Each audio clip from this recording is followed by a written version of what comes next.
ebben a videóban, ki fogom magamat sminkelni, szóval kezdjük így. Először jöjjön a rúzs.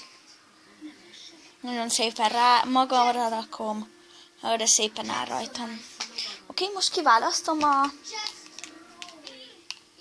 szempillospirált. Ja. Olyan szép, de jól áll. Olyan szépen áll rajta. Olyan jól áll. Szóval most szempillas festék. Majd a végén nyugi megmutatom az eredményt. Kiválasztjuk. De szépen áll rajtam. Magamra rakom. Hogyan tudok én ilyen sokáig felemelni? De szép. Oké. Hát, igen. Megnézem az eredményt. Hú, de szép vagyok.